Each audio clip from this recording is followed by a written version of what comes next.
Hi, I'm Erin Theodorou. I'm a therapist at a new counseling services in Oradell, New Jersey.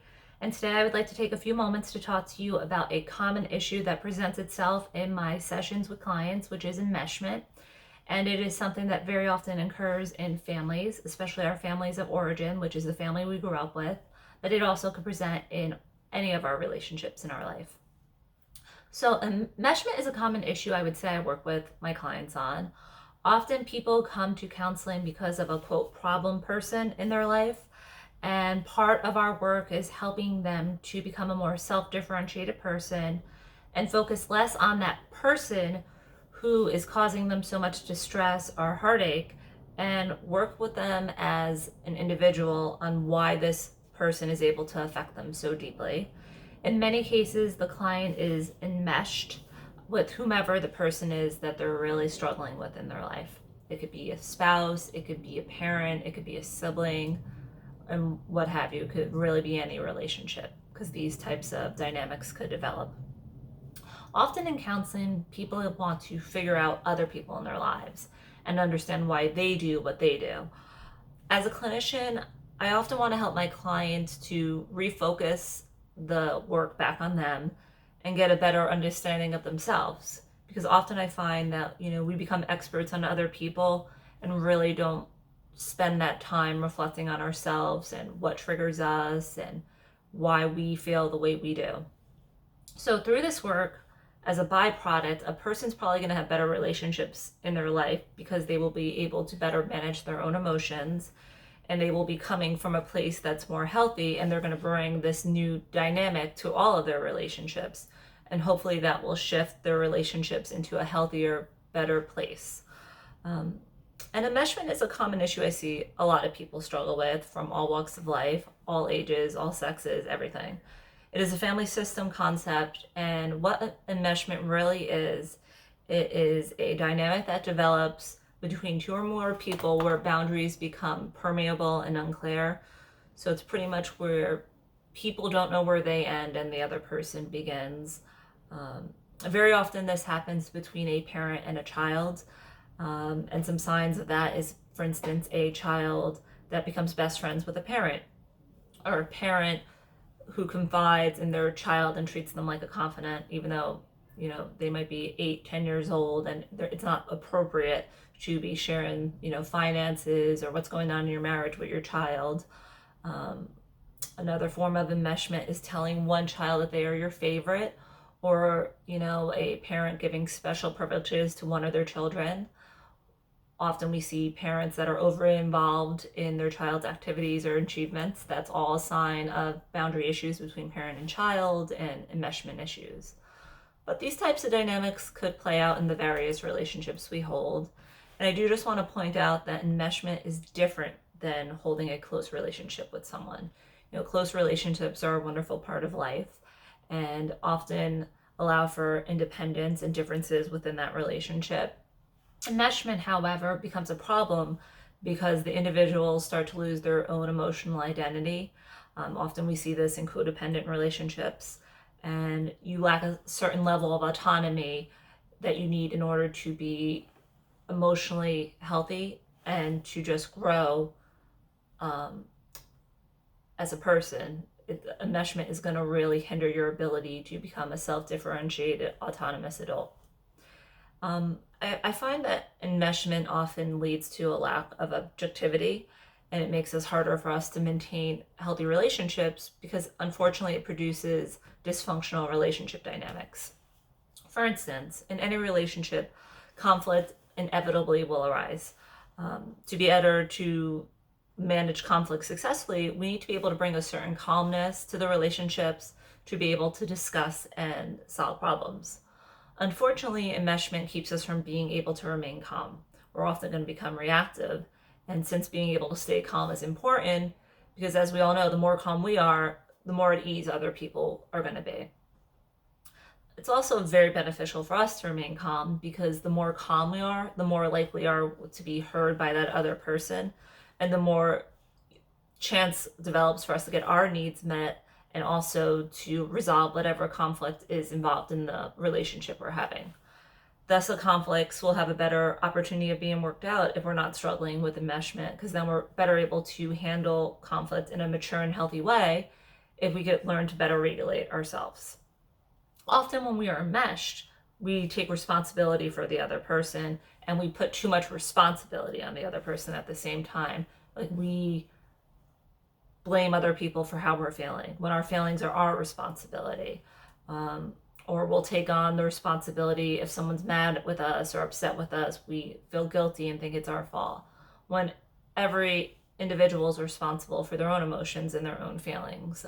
No one makes you feel anything. And that's a huge part of CBT. We learn to work through our cognitions and learn that, many things are neutral and it's how we respond to them, which is going to impact how we feel. If you blame yourself for other people's inappropriate emotional responses, you may in fact be enmeshed. And it's really important, and I remind my clients this often, that it's your responsibility to stay calm and manage your own emotional state, but other people's emotional states are not your responsibility. You are only responsible for your part of any relationship dynamic. And to become a self-differentiated adult, you will be a person that's able to be more authentic and open and honest. If you are enmeshed, very likely you are going to be bringing a lot of distorted thinking and dysfunctional relationship patterns into your relationships. And it's not because you're a bad person or you're, irreparably broken in some way. These are learned things that we often pick up from our family of origin, the families we grow up with. So often if you struggle with enmeshment, you might become an adult, but you never mature emotionally. You never learn how to regulate your own emotional state. You'll find that other people's emotions are very contagious to you. If someone's angry, you get angry. If someone's upset, you get upset. If someone's escalating emotionally, you're not able to stay calm. You in turn become reactive and escalate emotionally as well. So a self-differentiated person isn't going to catch the emotions of other people. They're going to be able to stay more calm and not be as easily triggered. Once we recognize this, we could then better manage our own emotions and our relationships. And often I find with clients is when we're enmeshed, we're often trying to control others, yet are also simultaneously afraid of being controlled by others. So it's like two different things that are going on at the same time that seem to be centered on control, both being afraid of being controlled and trying to control the other person. So a self-differentiated person is going to know that the only person they could control is themselves, and that they are only required to take responsibility for their part in their relationships and not take responsibility for the other person. You can only do your part. You can't overfunction in a relationship and do more than even what you're comfortable with. And often I find people become resentful because they are overfunctioning in their relationship. It's not an equal give and take, and then they're becoming resentful of the other person. So I often say you should never do more than you want, because then that's, it might seem like you're being nice or you're going above and beyond, but then inside you're going to start to struggle, whether you become bitter or resentful, and in some way that's going to come out in that relationship. So what are some symptoms of enmeshment? And there's a huge different ways this manifests for different people. So these are just some common ones that I've noticed. Reactivity is a huge one, meaning we don't respond to others, but we react. Especially reactive anger. And anger in general, I feel, is a very reactive emotion, because if we aren't enmeshed, we're not going to get so angry. We're going to be able to know other people's behaviors about them, and have a certain level of healthy detachment, which is good because it helps you learn to observe and not absorb other people's emotions. And often to us, our reactivity seems justifiable. It seems almost maybe normal to us that our conflicts, our bad decisions, though, are often tied to our reactivity. We all know that when you react, conflicts tend to get worse. They don't get better. You want to come from a calm place of responding and really thinking out what you want to say or do. Other signs of enmeshment include not being able to be objective. You don't see people as they are, but you see them as in a distorted way based on your emotions clouding your judgment. Maybe you worry a lot is a sign of enmeshment, feeling threatened or fearful of another person. Also avoiding a person. For instance, I think a common family system concept is called the emotional cutoff, which is a person that, say, moves across the country to get away from their family, but they're really still so enmeshed because they're avoiding their family, but they're still very much emotionally tied to that family, to the point that they had to geographically move 3,000 miles away to get away from them. So same thing with if you're someone that says, I'll never be like my mother, then you're living in reaction to your mother. So maybe you feel like you're not like her because you're different, but you're living your life in a reaction to her. Another sign of enmeshment is blaming or trying to be a peacemaker, or advice giving. Advice giving, I would say, is a big one, especially if it's not being asked. As a clinician, I try not to answer questions a client is not asking. Now, if I feel there's something helpful that I'm hearing from them that I think they need to know, I will share it. But I know in my personal relationships, I try to consciously withhold advice giving, especially since often people aren't asking my opinion. Sometimes people just want to have someone to talk to. They don't necessarily want advice from us. Another sign of enmeshment is when someone is appealing to their role. But I'm your mother. I'm your sister. That's an indicator of enmeshment because you're trying to use your role as a way to control another. Mind reading is a sign of enmeshment. When we think that we know what people are thinking, I find in counseling a lot of times people will tell me what they think someone else is thinking, and I'll gently remind them, we can't assume we know what's really going on in the heart or mind of another. Trying to control is a sign of enmeshment. Telling someone what they should be doing or imposing our values on them. Another big sign I find of enmeshment is being over serious. Someone that's not flexible, has no humor, very rigid person. That's normally some boundary issues going on there. When someone comes into counseling and they're obsessing about someone or a relationship, that's normally a sign of enmeshment.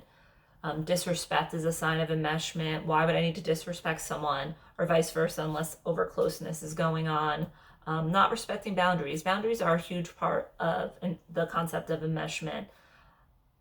Say I tell my spouse, I don't want to talk about this, I'm not comfortable talking about it, but they keep bringing it up. They're not respecting my boundary.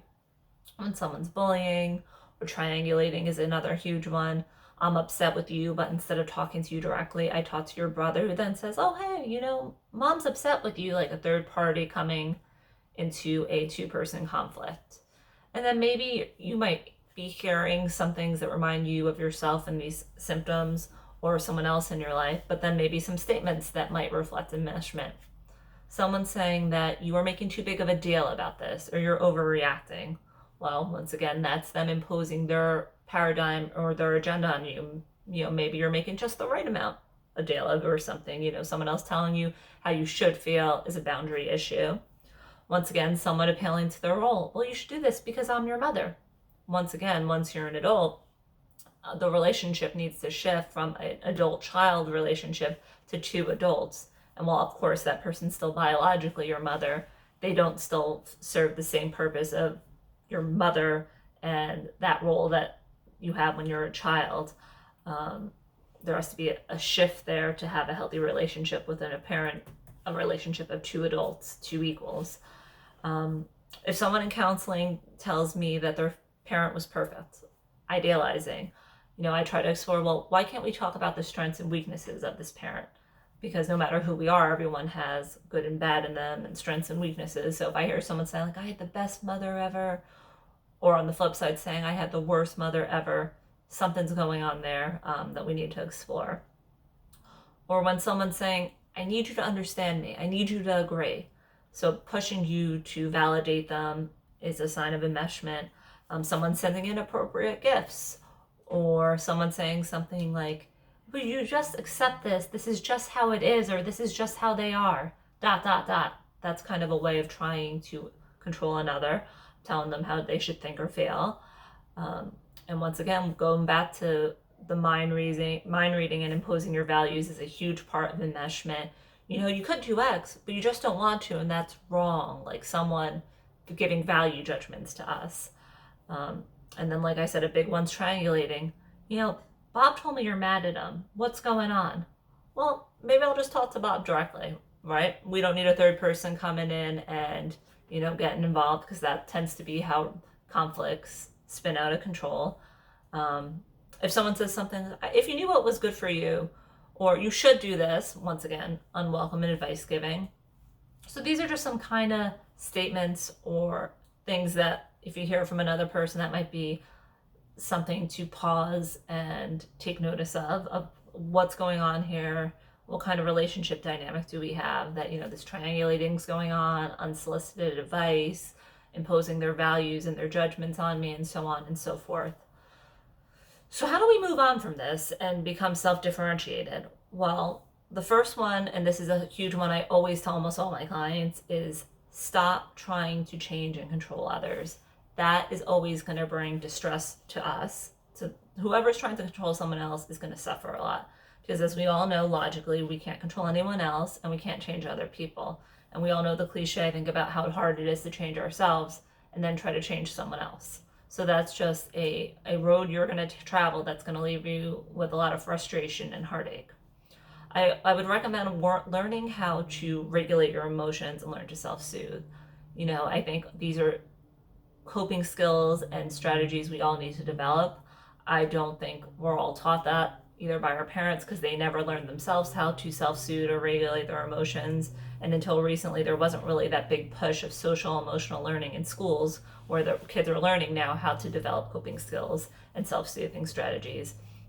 So a big part of counseling is you're going to be working on how to become more calm, which will in turn help you to be able to make better decisions and have better relationships because you're not going to be so reactive in the way you behave and speak. I work with my clients also on shifting from absorbing the emotions of others to observing them. If someone tells me if someone's angry, they get angry, or if someone's upset with them, they get upset, that's a boundary issue. And that could be a sign of enmeshment that we're going to work on in counseling. And just part of counseling in general, you're going to want to begin to work on becoming more aware of how you operate. I find often in counseling, people spend so much time focusing on other people and why they do what they do, and they want to become an expert on other people and not so much on themselves. And I gently try to bring the work back to us focusing on them and learning why they feel the way they do or why they make the decisions that they do. Because the more they better understand themselves, the more healthy they're going to be, and they're going to bring that stability to their relationships. And that leads me to one of my final points, which is working on maintaining equilibrium in your relationships. You want to do your part, but you don't want to do more than your part. We don't want to overfunction in our relationships because, as I said earlier, that's the way we become resentful and bitter.